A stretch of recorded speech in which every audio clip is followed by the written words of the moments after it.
welcome to this very special conversation that ORF is pleased to be hosting right now. And this is an unusual topic for a policy think tank, you would imagine. But the future of the arts, the future of culture, the kind of role it plays on in creating sort of India's image on the world stage, these are all important questions for policymakers as well. And as we're all sort of spending all our time at home, spending all our time in front of the computer, on the internet, we're also looking at ways in which we can stay engaged with the world around us, whether it's in terms of keeping up to date with what's happening on the health front, but also using the arts and using culture as a way to communicate. And I think one of the reasons we thought of having this conversation is just the fact that we've seen so many artists come out right now in public spaces online to create this sense of community, because the world, I mean, people around are going through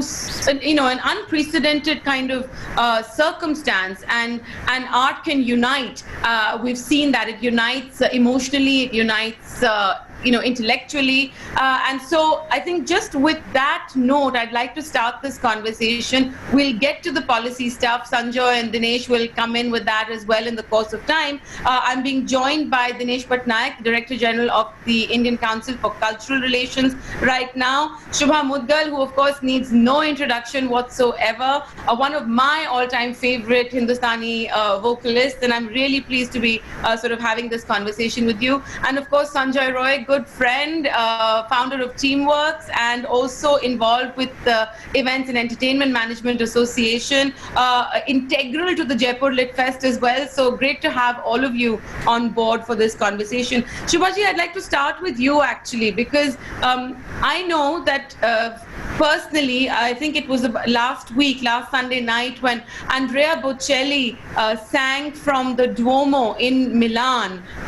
It was an Easter concert, and he was alone, and it was beamed live to millions on YouTube, who all participated in this concert as not just a means of imbibing the arts, but as a cathartic exercise in a time of immense loss and pain. So did you watch it, and what were your thoughts about it, and what do you think were the learnings from something like that?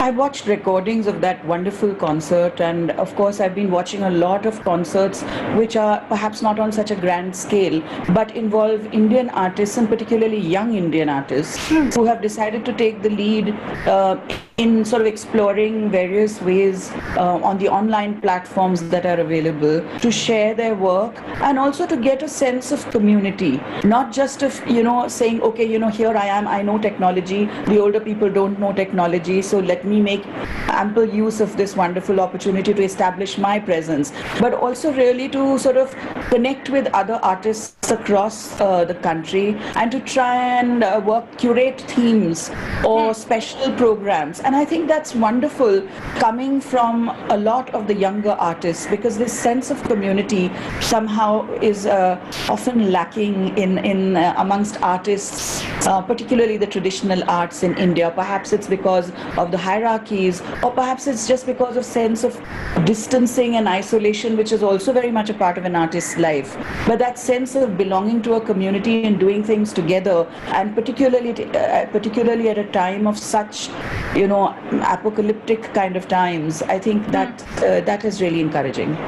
So also, just as a quick follow-up question, I mean, you talked rightly about Indian artists and young Indian artists who are getting together and performing online. We also saw a wonderful Instagram exchange between Rekha Bhardwaj and Farida Khanum, early on in the midst of this lockdown. But my question really is, do you think that the online experience isn't, we're using it right now because we don't really have a choice in the matter, but is it being able to provide some of the succor that a community experience that the arts really, our performing arts particularly, are so sort of involved with? Do you think that that's being created, or do you think there's new ways to do it? I mean, what are your thoughts on that? You know, every new format or every unfamiliar format for many people always poses a challenge. Remember that when recording technology came to India in the early 20th century, then there were a lot of artists who would feel that no, I'm not going to sing, I'm not going to record because the machine will capture my voice and take it away. There was this sense of fear of the new technology. But finally, there were some of the most brilliant musicians who were recorded, and thank heavens they were recorded, because that has now become a part of the history of Indian music, and we refer to these recordings. So every new technology is bound to throw up challenges, and every genre, every style, every artist is at some point going to explore that new technology and come up with their own ways of engaging with it. So I think the younger people are more familiar with, just using smartphones to be streaming live. But I think also that all of us are thinking of not just being able to stream live for an audience that is following us, but on what equipment we could perhaps use to make our specific form of music sound better, look better. How are we going to have a large group of kavals singing online? Because their voices are massive, their voices just go up towards the skies. Or how will we manage the ecstasy of a kirtan group, which jumps up high in the air? How are we going to manage microphones for them? How are we going to manage cameras for them? I think these are all new challenges that are coming our way, and each one of us will engage with them on our own various levels of understanding. But to go back to that lovely example that you gave of Farida Khanamji singing and Vishal and Rekha Bharadwaj listening, it was a very special moment, because it really brought home the fact that you could be in any part of the planet and listening to each other. And yet there was a lot of opposition to that, and I believe a formal notice has been sent to many musicians who were collaborating with artists in Pakistan. So at the same time, I think it's unfortunate that even in this moment, those divides, if they are not already there, they are being actually driven home further. Right. I mean, I think that's a whole separate conversation. And before I go on to Sanjay, Dinesh, I don't mean to put you on the spot on that kind of, subcontinental politics, so to speak. But that's an interesting point that Shubha Mudgal has raised, that, one of the things about moving the arts online and finding these cultural spaces in the public sphere, in the online sphere, it basically invalidates any geographical boundary.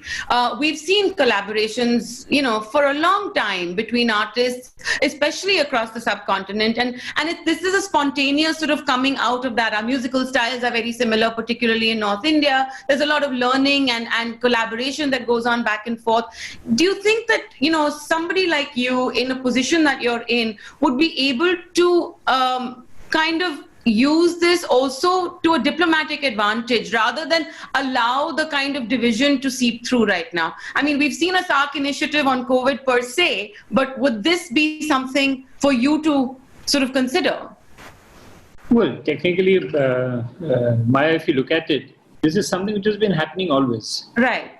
There is, at one level, you have the political diplomatic relations. The other, you have relations at the level of culture, arts, people to people, other relations, which have been happening.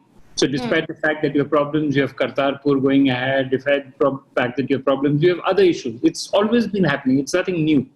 So it's something which will continue to happen, and it will happen while there are problems. It will happen when there are no problems also.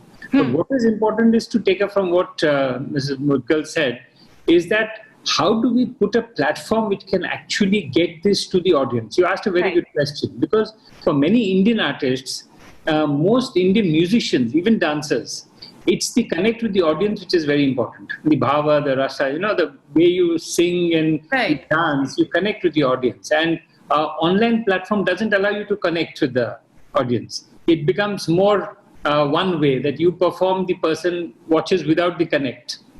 So how do we do that? And the other things she said, how do we capture those moments in a technological platform? How do we capture a kirtan, like she said, or the kavalis, or it's not just singing, even in dancing. How do you capture a spectacle in a way in which everybody can enjoy at the same time? And if you look at it today, except for a very few platforms, there is really no online platform which can actually work as a singular platform for people to see. You have YouTube Live, you have Instagram Live, you have Facebook Live, but they are very limited in their context. Right. What you can see is recordings. I'm talking about live music. Recordings you can see very well. So people will go back to watching it on TV, because there'll be a resurgence of TV, because suddenly what you used to see before, recorded things on TV or on OTT platforms like Netflix or others, which have a very strong platform where you can see recorded, but live, be able to capture the pathos and the strength of an stadium. The same thing will happen to sports. It's not just culture.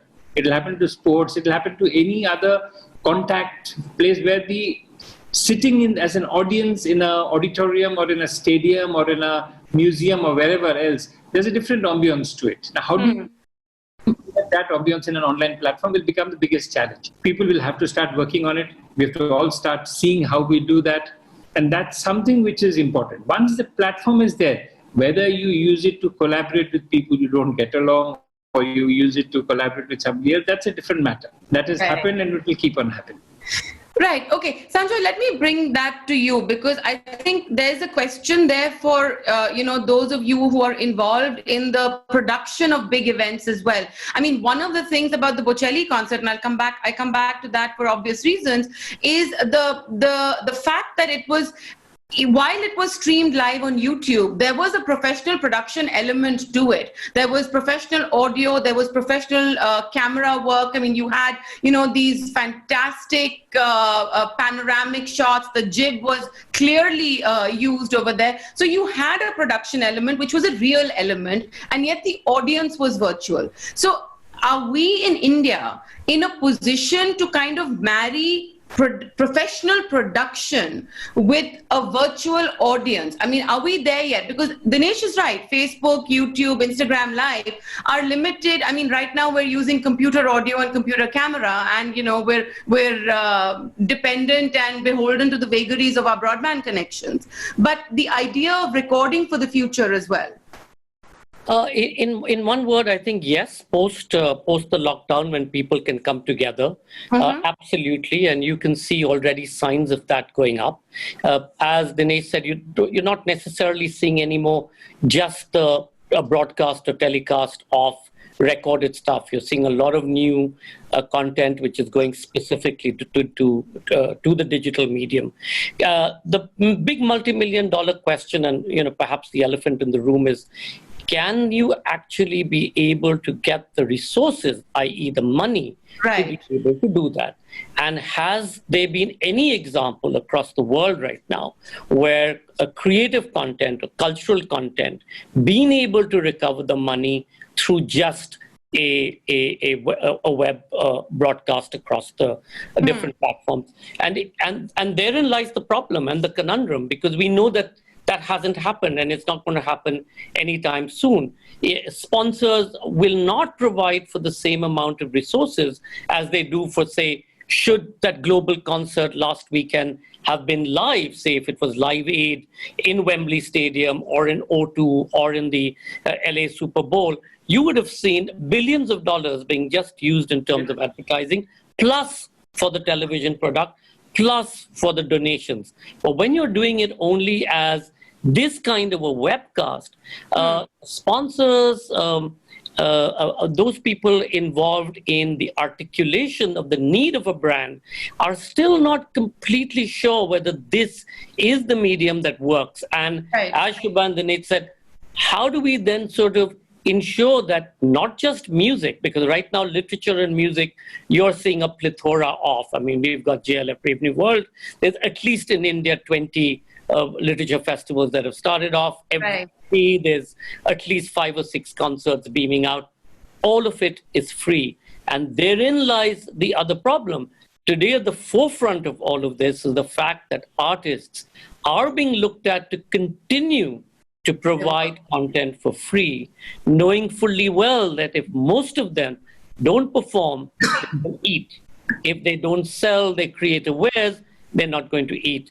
And the kind of tension we are seeing, or the kind of annihilation we are seeing in the arts and the craft space, from Jaisalmer through to Odisha, from Kerala through to Kashmir, is incredible. Yeah. And unless we have some sort of policy driving that, and I must say some state governments have rolled that out, and now central government through Sangeet Natak Academy has also put out a thing. Shubha has created an art fund. We're looking at one for Art Matters. Dinesh has very kindly offered to look at supporting the artists by using digital media and doing workshops. But I just want to go back for a second to where you began with and said it's surprising that ORF is doing something like this in the arts. And I just want to put it into context. I mean, today the creative industries or the cultural sector, etc., if you look at it across the world, in the UK, it contributes 18% to UK's annual GDP. I mean, in New York, the loss of West End, of Broadway, and in London at West End, just in New York alone, it's $1.5 trillion is the estimated loss. That's right. So the arts may be looked at as, oh, by the way, or, these are jhola people, or, ye look to aise nautanki hai. But the fact is that we contribute. We contribute to national GDP.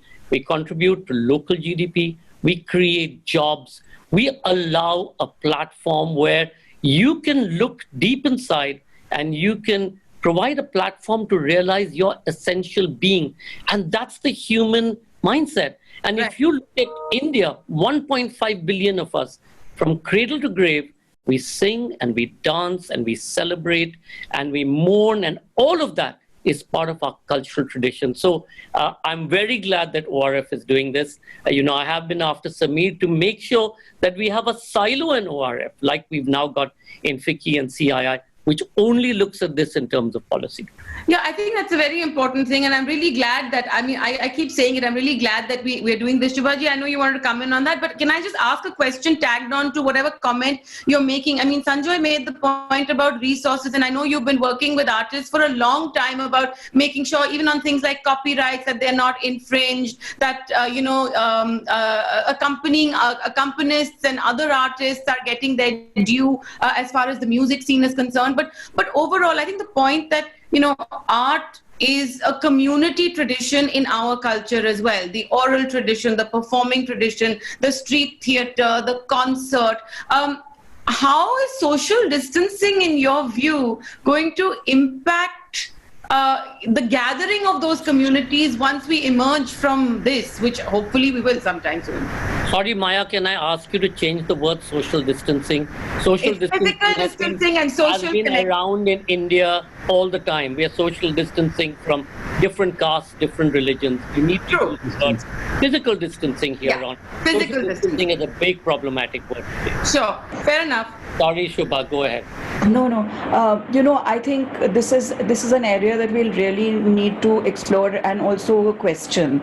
See, in a lot of arts, for example, in the teaching, in the transmission of musical knowledge or artistic knowledge, the traditional roles were those of gurus and shishyas, disciples and masters.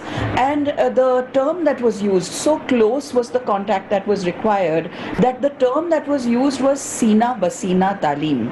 That means so close to each other that that intimacy was required, as in you had to sit in front of the teacher and receive what the training that they were imparting.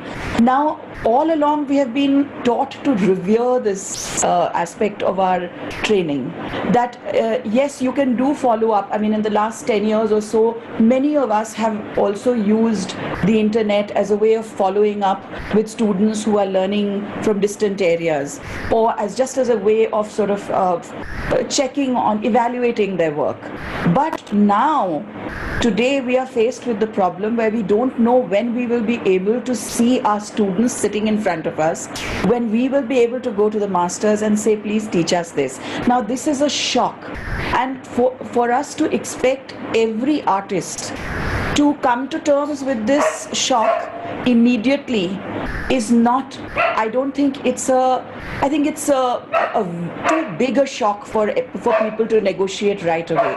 And therefore, I think it's very important that we continue to engage with people who are ready to take on the challenge, engage with technology to see what kind of alternatives are available, and also to not say that, okay, don't just discard people who don't understand this. I think we need to continue to say that every technology has its limitations and its strengths.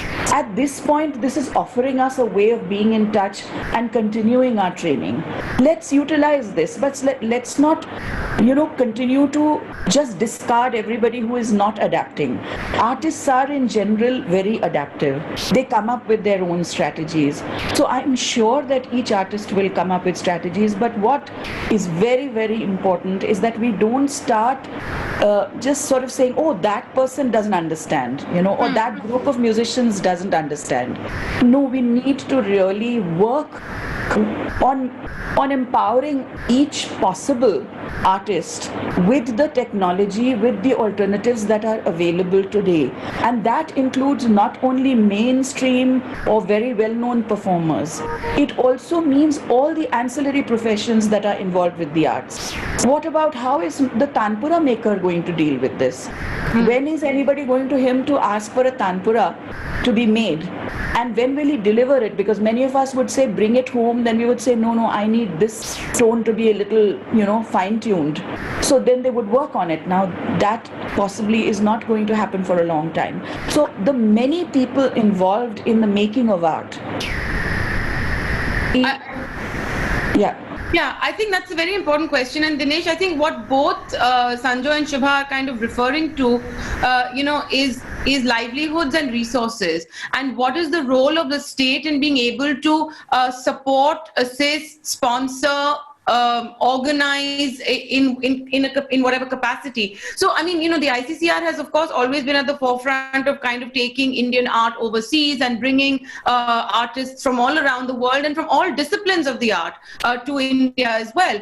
So, I mean, are you thinking for for the ICCR in this time, because we don't know when we're going to come out of it, what are the possibilities for you to explore as government, both in terms of providing resources and support to Indian artists, as well as providing them a stage through which to reach their audiences? See, Maya, there are two things here. First is, how do we see the post-COVID scenario evolving? Do we see it coming back to not completely normal, but a semblance of normalcy? Or do we see the quarantine mentality actually going to such an extent that for the next 3-4 years, people shun public places, people don't come to crowds, auditoriums are empty, people don't come to watch shows, etc. What are we looking at? We don't know. But one thing is for sure, the economy is going to suffer, and if the economy suffers, resources are going to suffer. Right now, many of the artists depend on sponsors to sponsor them, to help them, whether it is Sanjoy or a singer or the event manager, they all need sponsors, they need. And resources are going to dry up. It's not going to be available. Same with government. Government is going to look at what is essential, what is non-essential. And like Sanjay said, this Nautanki thing, it is there within us to think that these are not important. Sanjay was trying very hard to tell you that this is really important. This is within the economic fabric of the country. It is not something which is outside the economic fabric. It is an important part of the economy. You can't take it out and say, no, this is Nautanki. Because when you take it out, you actually put a large amount of people and it has a multiplier effect which has on the economy. So resources will be down, which means that government will have to take the lead. Government will not have the resources for this, and there will be less resources allocated. So we have to think of innovative ways of how we can do things. ICCR technically is not in the business of looking after the cultural scenario in the country. Ours is cultural relations with countries abroad. But yet the tools we use are embedded in the cultural scenario in the country. If the cultural scenario in the country falls down, then I have no tools to do abroad. So in a sense, I am linked. So we are talking to Ministry of Culture, Ministry of HRD, Ministry of Finance, everybody to see what kind of a thing can we do to protect our artisans, our artists, the cultural scenario, all the people that are working here. Now that is evolving. But in the meanwhile, what can ICCR do? ICCR in its little way has a big budget for taking arts abroad. Now, nothing is going to happen. Everything is got cancelled, whether it is Burning Man or Glastonbury or Edinburgh or Paris Book Fair or anything. All of it, yeah. At least everything is cancelled. Next year, we're still in a tentative situation. So what do? So what we have already started working on is to do a technological platform where we can now get people to start producing online for us, which we take abroad through our cultural centers, through our missions, through people abroad. And because it has to be free, like Sanjay said, you can't charge right now because people are not ready to pay for such things. Government will have to pay to put this online. Pay what? Put the technology online and also make sure the artists get some payment. Because at the end of the day, the artist needs payment for his thing. Now, who will pay him? If I can get him to do something online, I can pay him something. So at least there is some earnings, there is some economic activity which will happen. So right now, this is lockdown period. So, whole lot of government tenders and government things cannot be done right now because we are all in lockdown mode. But the moment it opens up, the first thing we are doing is we have an auditorium. We're going to talk to other auditoriums. We're going to talk to recording centers. And we're going to make sure that all the artists that are empaneled with us, all the artists who work with us, get a chance to record top-class stuff with really good cameras, good lighting, good systems on a technological platform where we can go. Literally speaking, start a Netflix kind of platform for Indian music, culture, everything. Now, how we do it, I still am not sure. I will need to talk to everybody, including Shubhaji, including Sanjay, including everybody else, to see how can we do something together where I can put in money, I get in money from Ministry of Culture, I get in money from sponsors, from others, to do a platform where we can at least get artists to perform, people to enjoy, and the artists get some remuneration. Right. We have to work on something of that model right now.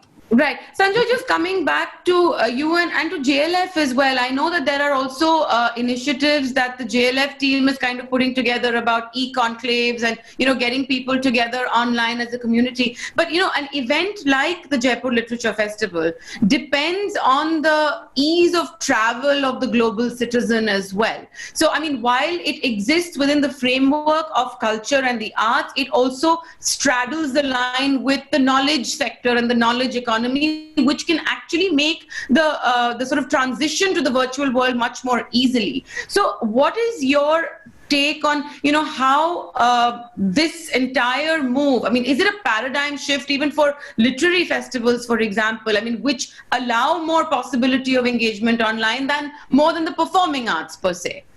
Well, this as opposed to any other time ever, I think it's most important to ensure that knowledge, scientific information, and thoughts and ideas flow across international boundaries, even as countries and city-states and colonies and condominiums are locking down and becoming more tribal in their response, or tribalism is sort of dominating this thing. But you're absolutely right. As Dinesh said, every festival across the world, including the literature festivals, have shut down for 2020. So Hay-on-Wye, Cheltenham, Edinburgh, we ourselves, Paris Book Fair, London Book Fair, Frankfurt too, I think, is going to now start announcing the problem in September. JLF London was supposed to roll out in June. We had already, with British Library, decided to postpone that for October. Similarly, with JLF in the United States, looking at the new scenario, how would we go about it? Same with Canada, Australia. And more we're realizing that COVID is here to stay. So what do we do? And therefore, the JLF Brave New World series, and we're in conversation as we speak with the US State Department, with the European Union Commission, because they too are even more keen that this flow of information that we had started 6-7 years ago, in terms of, just allowing East and West to come together in this non-contested space where you're not necessarily throwing bricks at each other, even if you have opposing points of view. It's a non-contested space. And it's not a didactic space. It's a place where you're talking about environment and politics and religion and walls and borders and migrants and refugees, but you're doing so from a local, national and international perspective. And you're doing so from every perspective, left, right, north, south, all of that.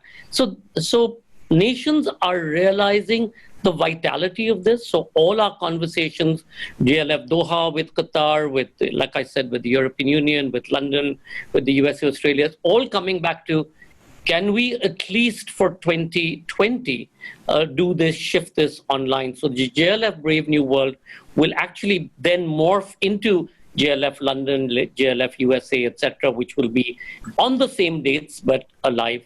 Our partners like the JLF British Library are still very keen that this happens because they believe that more so today than any other time, there is a need for people to come together to listen. I think that is, Dinesh touched upon it and Shubha touched upon it. That's the most important thing. We've got so used to, because of Twitter and social media, etc. We've got so used to the onslaught that we've forgotten what it is to listen. Yeah. And it's only in listening will you be able to perhaps look forward and not necessarily try to break down that door in front of you because you're so desperate.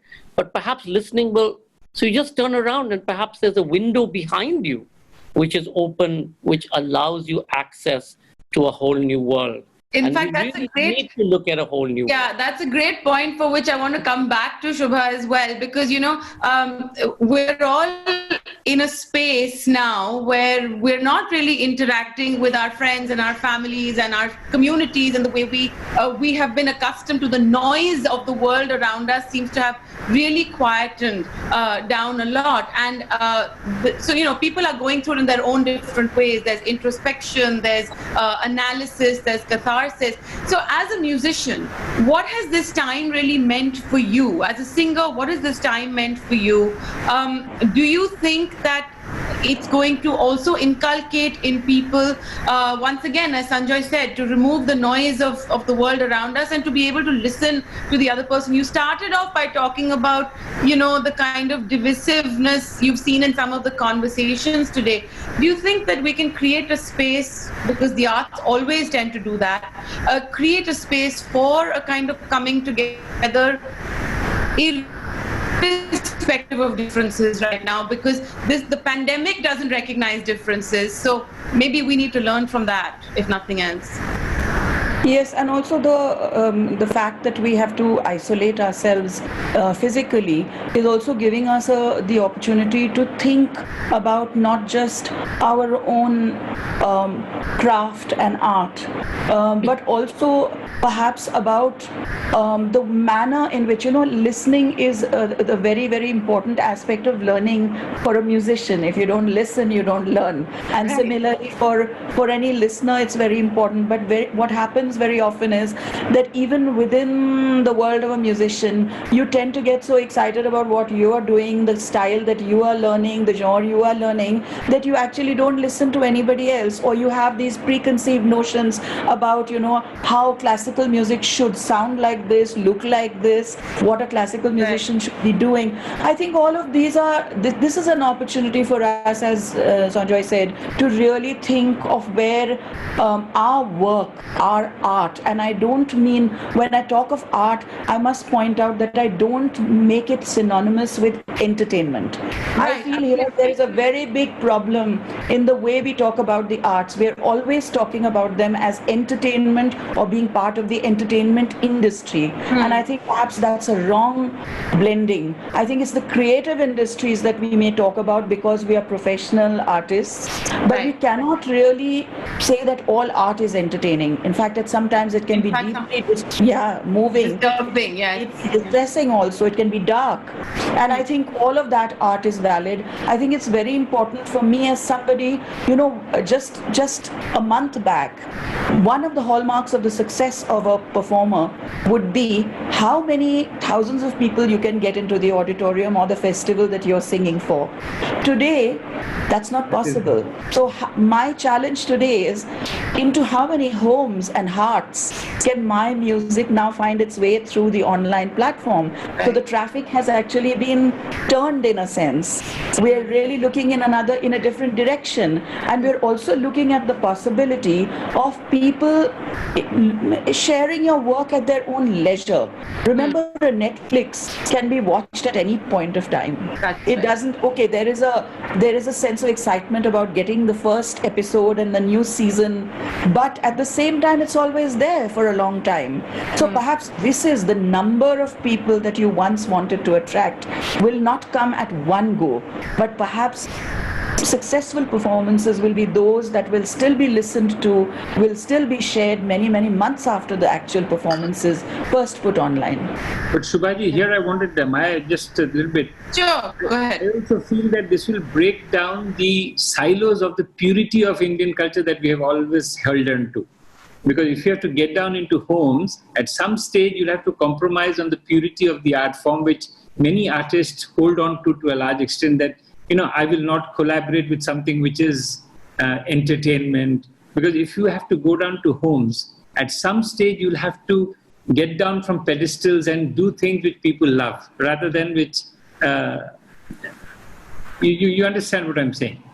Why should we assume that just a very orthodox interpretation of a rag will be rejected by a large number of rejected. No, so I'm saying that I think there is a diversity in Indian arts. There is a diversity in the way artists approach arts, and there will always be listeners for each person. Now our challenge is to find those, make the match. So you have to find readers for the next volume of Miss Sargam stories. That's for one. And that book, hopefully, Sanjoy will make it to a JLF, event somewhere as well, because they're delightful little stories, and they made me laugh so much the first collection, that I'm really looking forward to a second one. But we have to end this discussion now, because I'm getting messages that we're out of time. But Shubhaji, if I can sort of make a request, which I'm sure you're very comfortable with, because you said art can be disturbing, and the times we're living in are disturbing, art can also be cathartic. So is there something, maybe 2 lines of something you'd like to sing for the people who log in and watch this, just to take away from this? Actually, I sang this when Sanjay invited me to JLF earlier this year, and these are lines written by the great poet Sahir Ludhianvi, when he says, आओ के कोई ख्वाब बुने कल के वास्ते, आओ के कोई ख्वाब बुने कल के वास्ते, वरना ये रात आज के संगीन दौर की डस लेगी जानो दिल को कुछ ऐसे के जानो दिल, ताउम्र फिर न कोई हंसी ख्वाब बुन सके, आओ के कोई ख्वाब बुने. Wonderful. Thank you so much for that. And it was a wonderful conversation. I know, Sanjay, you said that 30 minutes will never be enough. This was 45 minutes, just to let you know. But maybe we'll do another 45 minutes sometime again soon. Looking forward to another such conversation. Thank you all so much. Thank you. Thank you. Thank you. Thank you so much.